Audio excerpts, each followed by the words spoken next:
How to enable tap to shoot in 8-ball pool.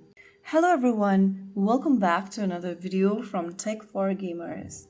If you are an 8-ball pool and want to enable tap to shoot, first of all, launch the game open on your device and make sure that you're signed in.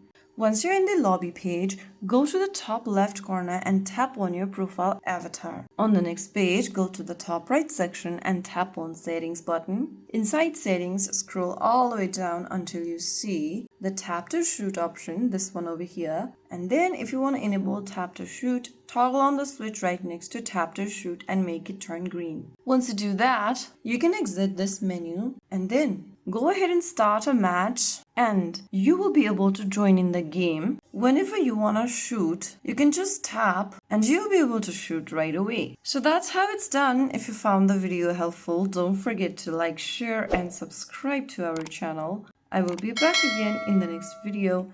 Thank you for watching.